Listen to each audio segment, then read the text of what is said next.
두 번째 세션 사역을 맡은 교회와 사회이론의 서기정대성 목사입니다.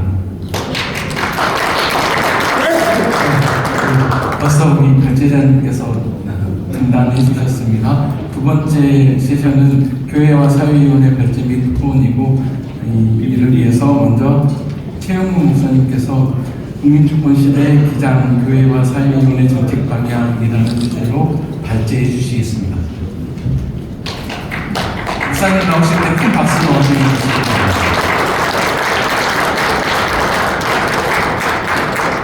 네, 죄송합니다. 제가 사회자를 의식 안 한 게 아닌데 거기서 올라가라고 그래서 그냥 따라서 무심코 와버렸습니다. 제가 올 거는 그랬는데 총무님께서 시간을 칼같이 지키셨기 때문에 저도 그걸 넘어서면 비난이 많겠죠. 잘 시간 지켜서 얘기하도록 하겠습니다. 저는 교회와 사회위원장을 전에 했었고, 교회와 사회위원만 우리보다 한 20명 가까이 한 것 같습니다. 중간에 시기도 하고, 그래서 저는 졸업했다고 생각했는데 발제를 깨달으라고 해서 분말 없이 이 자리에 다시 나서게 되었습니다. 시간 관계상 준비한 내용을 따라서 그대로 말씀을 드리겠습니다. 크게 이제 세 토막으로 말씀드릴 텐데요. 첫 번째는 지난 2024년 12월 3일 이후에 그 사태가 갖는 의미, 단순히 해고적인 그런 의미가 아니고 현재 한국 사회의 어떤 과제를 모색하는 데 방향이 그 안에 다 담겨 있다고 보기 때문에 그것을 다시 한번 우리가 복귀해서 이렇게 함께할 필요가 있을 것 같습니다. 그야말로 민주주의 자체가 완전히 무너져 내릴 수 있는 절체절명의 위기 상황이었지만, 제가 딴 분보다 키가 조금 더 커서 조금 편합니까 이제? 절체절명의 이 상황이었는데 그 위기를 잘 넘기고 민주주의가 이제 정상을 회복하게 됐습니다. 그래서 저는 이제 크게 두 가지 의미를 생각하고 싶은데요. 먼저 어쨌든 우리 한국 현대사에서 끊임없이 봐온 것이지만 문제가 생길 때 주권자들이 직접 나서서 항상 문제를 해결하는, 이것은 오랜 시간 동안 100여 년 역사 가운데 계속 지속되고 있는 현상인데요. 그 자체에 두 가지 이중적인 의미가 있다고 생각합니다. 그만큼 주권자 심리의 역동성을 드러내주지만 또 다른 한편으로는 여전히 우리가 살고 있는 우리 사회의 민주주의 기반이 굉장히 또 한편으로 취약한 측면이 있다. 이걸 동시에 보여주고 있고, 주권자들이 직접 나서서 문제를 해결해야 했던 그 상황은 여러 가지 이제 중요한 과제들을 하고 있다고 생각합니다.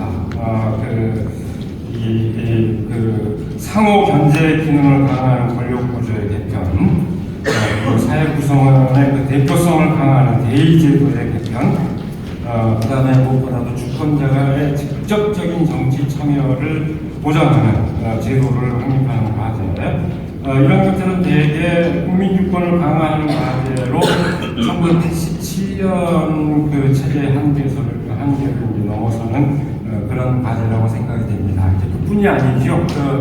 우리가 검찰 개혁을 얘기해왔지만 지난 이제 내란을 진압하는 과정에서 사법부 역시 굉장히 강력한 기득권 카르텔의 하나라는 걸 이제 너무 명백히 확인했고, 그래서 결국 선출되지 않은 권력을 어떻게 민주적으로 규율할 것이냐, 그저 전문가 집단에게 맡겨두는 것이 아니고 이 사법부까지도 민주적으로 어떻게 규율을 해야 할 것이냐는 과제가 굉장히 중요한 과제로 구상했다고 생각합니다. 그 다음에 이제 두 번째로 넘어가면요, 이렇게 주권자들의 직접적인 정치 행동을 통해서 위기를 극복하면서 이런 과제들을 제기했는데, 또 한편으로 이제 우리가 주목해야 될 것은 그런 광장에서 목소리를 외치는 그 과정에서의 그 사회적인 직접 행동, 그러니까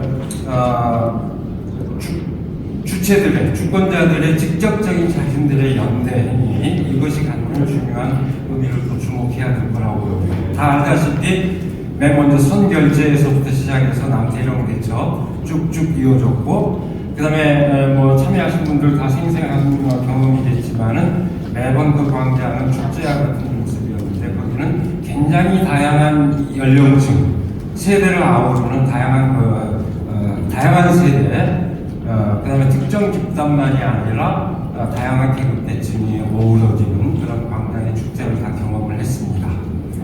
그리고 여기서 이제 제가 더 두드러지게 주목하고 싶은 것은 두드러지게 주목하고 싶은 것은 다양한 소수자들이 그 공간을 안전한 공간으로 느끼면서 함께했다는 겁니다. 그리고 함께하고 자신들의 목소리를 그 스스럼 없이 외쳤던 그런 그 장면을 우리가 목격했습니다. 뭐 다른 국적의 거주민들뿐만 아니라 장애인들, 성소수자들도 굉장히 많은 발언을 했던 장면을 다 아마 기억하고 계실 겁니다.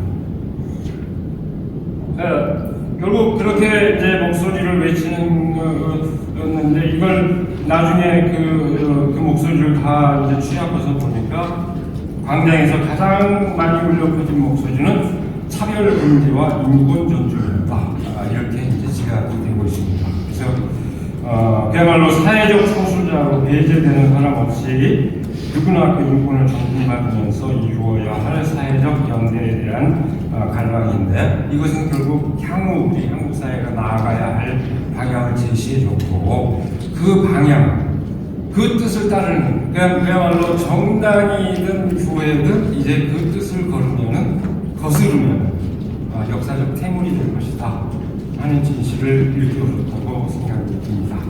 어쨌든 그 12.3 이후 사태는 여러 가지 생각할 것들이 더 많고 남북 관계를 포함한 국제 관계 그 평화체제 항의 이건 제가 더 즐거운 말하겠습니다. 다음은 또 다룰 테니까 그런 과제도 제기했고 전반적으로 단순한 정치적 이익에 그치지 않고 한국 사회의 그 총체적인 위기를 드러나는 사태였다고 생각을 하고 그러나 다행스럽게도 그 위기를 넘기고 이제 민주주의를 정상화했고 이른바 국민주권 정부가 등장해서 국정을 이끌어가고 있는데요. 그래서 두 번째 대목으로 넘어갑니다만은 흔히 우리가 민주정부가 들어설 때마다 그런 기대를 해보죠. 이제 교회와 사회위원회는 그럼 할 일이 이제 줄어들겠네요. 천만의 말씀.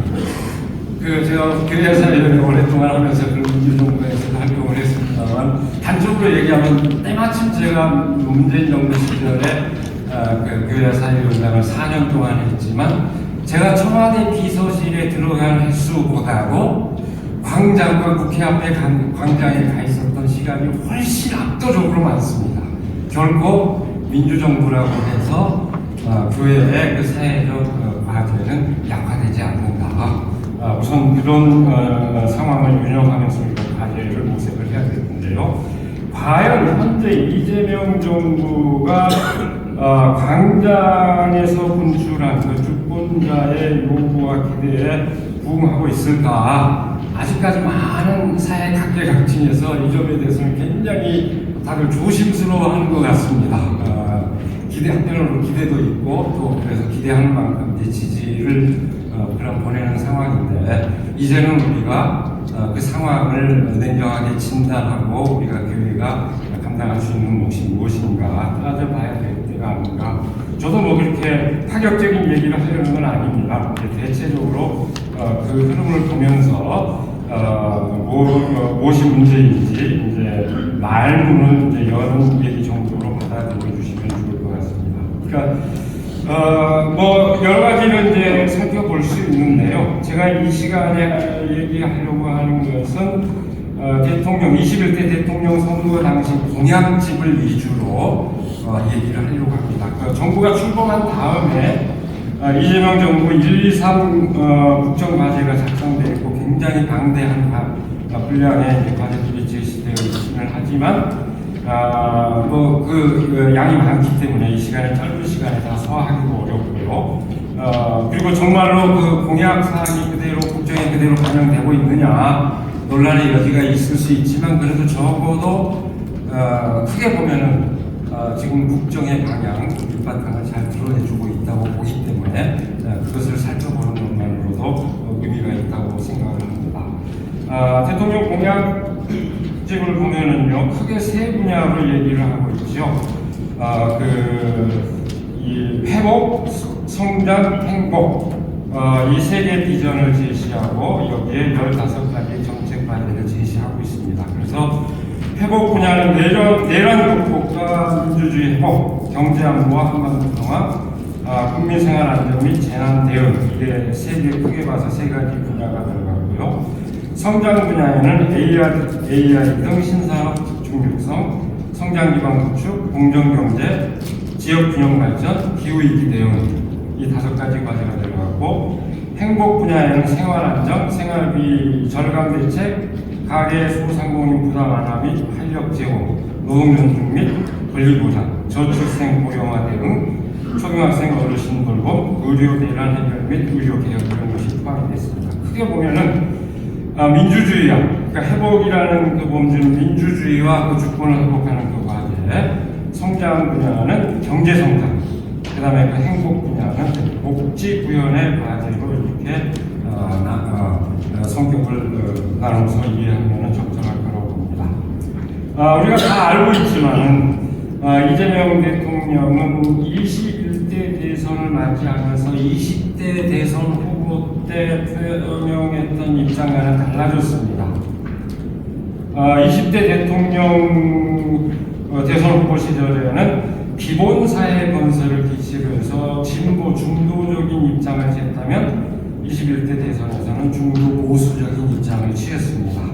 그러니까 우리가 이해할 만하죠. 한편으로 보면 극우와 강성 보수를 배제하고 중도 보수 세력을 끌어들이려는 그런 실용주의적인 전략을 구사한 것으로 이해할 수 있습니다. 그리고 놀랍게도 기본사회에 대한 국민적 공감대가 찬탄하지 못하다. 이번에 회고해 보니까 우리 교단에서는 기본소득에 대한 지지가 굉장히 높은 걸로 나타났지만 국민 전체적으로는 기본소득에 대해서 의심, 그리고 세금을 더 낸다든지 이런 것에 대해서 굉장히 부정적으로 생각하는 이런 기조 때문에 이제 멈칫하고 있는 것 아닌가 이렇게 생각이 됩니다.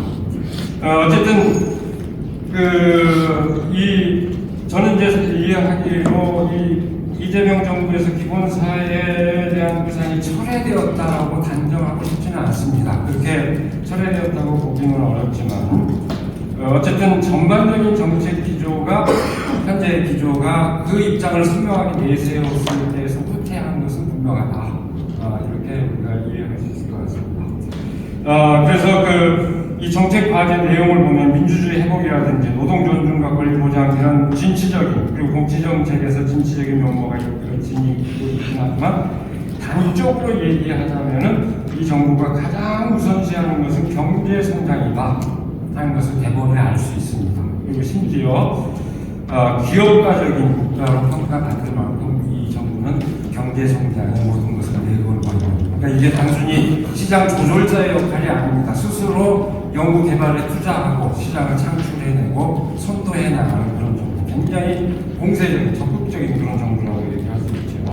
그런 거. 그다음에 이제 긴 얘기 못합니다만 코스피 5천문을 하는 것도 다 같은 맥락이고 이제 이따 기후정의위원회에서도 얘기할 것 같은 느낌이 듭니다만은 기후위기 대응마저도 여기 보십시오. 경제 성장 전략의 하위 단위로 설정이 되어 있습니다. 이런 것들이 현재 정부가 추구하는 정책의 성격이 어떤 것인가 그것을 대체적으로 가늠해 보시면 싶다고 생각이 됩니다. 할 얘기는 많은데 시간은 절반이 지나갔고 그러나 감당을 하도록 하겠습니다. 그래서 저는 이제 총평을 하자면 국민 기본권을 강화하는 민주주의 회복과 한편으로는 그런 지향을 갖고 있습니다. 우리 국민들이 기대고 이 정부가 그런 기대를 또 지향을 갖고 있습니다. 그러나 또 다른 한편으로는 강도 높은 경제 성장 정책이 병행 공존하면서 과연 균형을 이룰 것인가. 제가 보면 까딱하다 어긋나게 될 가능성이 높아 보인다고 생각합니다. 현 정부의 정책 가운데서 사회 전반의 구조적 변화를 겨냥하는 대안은 아직 분명하지 않습니다. 민주주의 붕괴라는 극한의 이기를 넘기고 자유민주주의적 정치 과정을 정상화했기 때문에 그냥 다 정부에 넘기면 될까?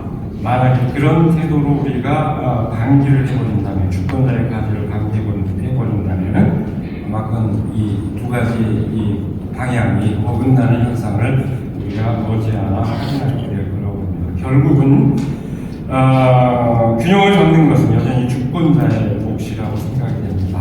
자유주의적 국제질서가 붕괴하고, 자유주의적 국제질서라고 하는 것은 주권 존중이라고 하는 어떤 규범의 원리가 작동하는 그런 국제관계를 얘기하지요. 근데 지금은 그게 무너지고 힘에 의한 어떤 세력권 질서로 재편되고 있는 이제 이런 상황인데, 그런 상황 속에서 국가 경제를 진실히 하고 민주주의로 공고히 하는 두 가지 과제를 동시에 성취해야 하는 중요한 그 과제 상황 앞에 우리가 서 있습니다. 그래서 결국은 이건 정부에 내맡기기보다는 아마 이 정부는 시민사회라든지 각계에 대해서 요구에 따라서 이렇게 그래서 선행할 가능성이 있다.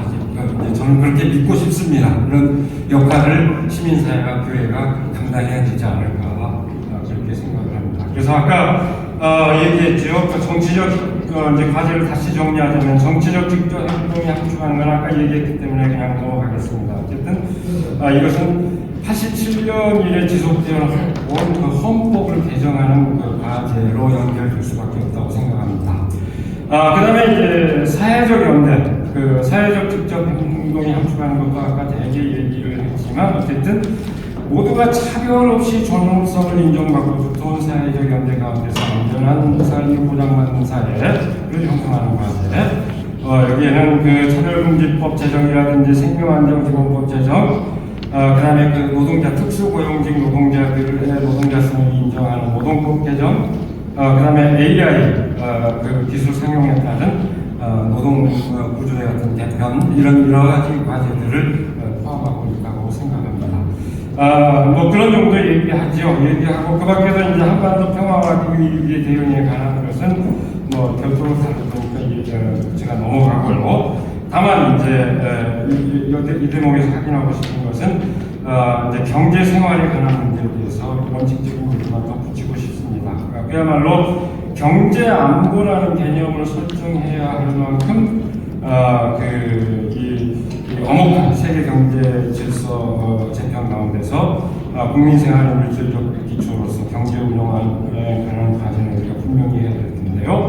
그 방향은 노동과 자본의 균형을 추구하는 경제 민주화, 그리고 경제계와 생태계의 권익 균형을 지향하는 경제 운영이 기본 원칙이 되어야 될 거라고 봅니다. 그리고 여전히 지속되고 있는 수출 중심의 경제 구조를 내수 중심의 경제 구조로 전환하는 과제 또한 심각하게 검토해야 될 거라고 봅니다.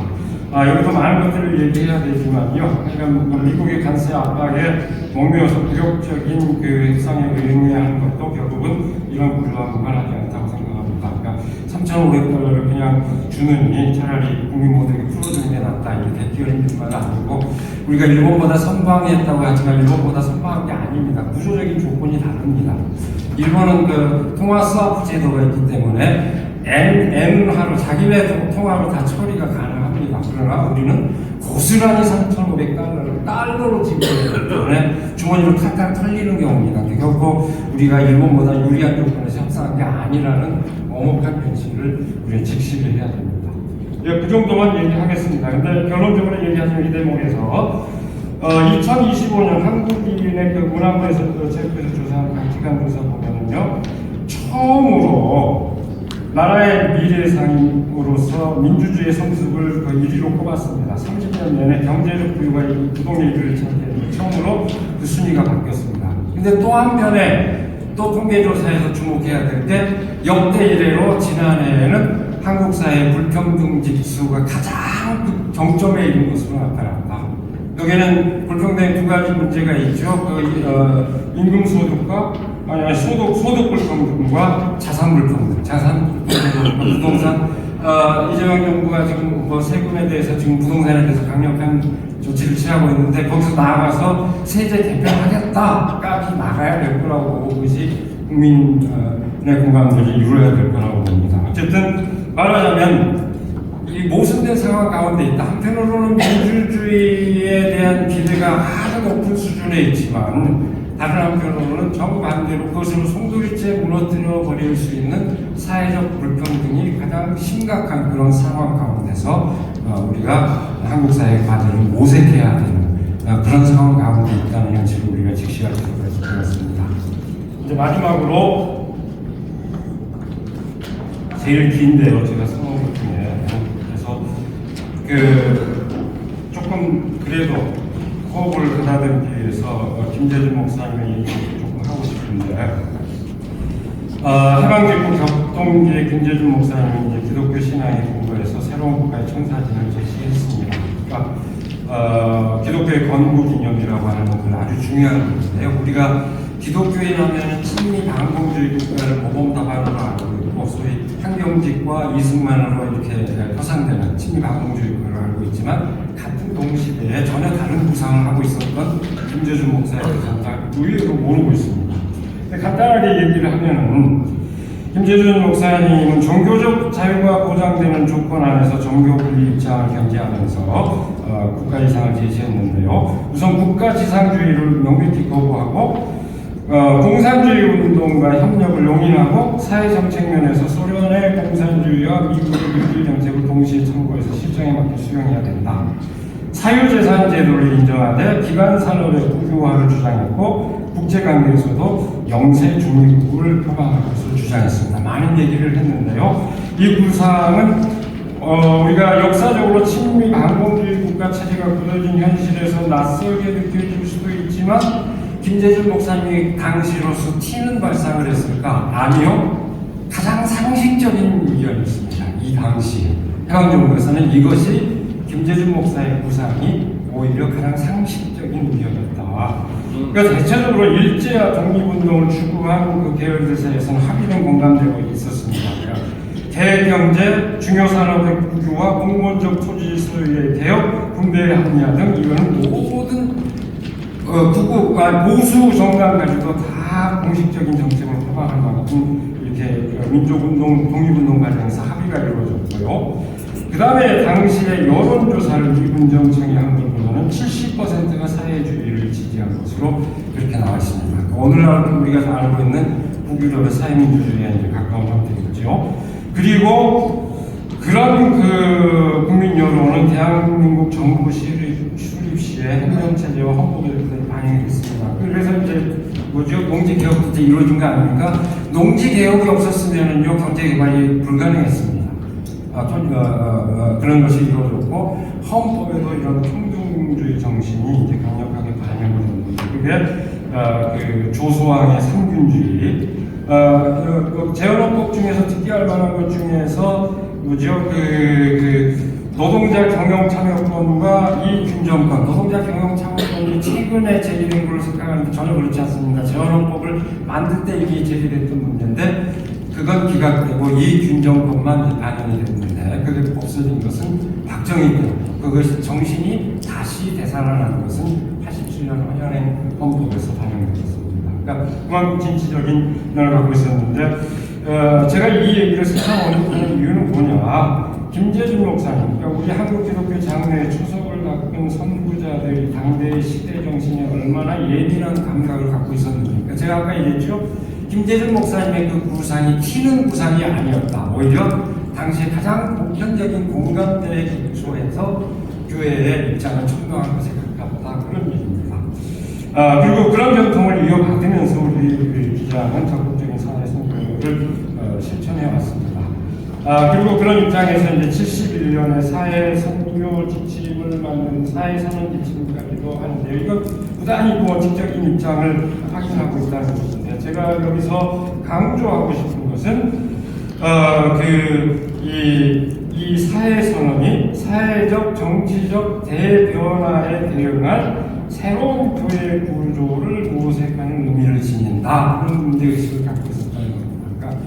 그러니까 대사회적 과제라고 하는데 별개의 과제가 아니고, 그것은 결국은 우리 교회를 어떻게 변화시킬 것인가 하는 과제와 연결시켜서 인식하고 있었다는 점이 저는 굉장히 중요하다고 생각을 합니다.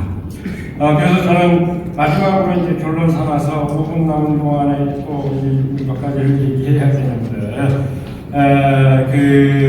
결국은 그런 입장에서 몇 가지 우리 교회와 사회위원회가 취해야 할 정책 방향의 밑바탕이라고 할까요? 몇 가지만 얘기를 하겠습니다. 아까 뭐 구체적인 과정은 뭐냐? 아까 그 상황에 대한 인식을 하는 것으로 어느 정도 이제 대신했고요. 그 상황에 대한 인식은 괜히 뭐 상황을 열거한 것이라기보다는 과제 설정과 직결되기 때문에 거기서 구체적인 관계가 도출될 거라고 보고요.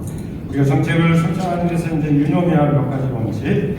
첫 번째는 교회 사회적 책임은 오늘날 민주적 환경국가 안에서 확립된 정교 분리의 의미를 제대로 새기는 가운데 수행되어야 된다는 것을 얘기하고 싶습니다.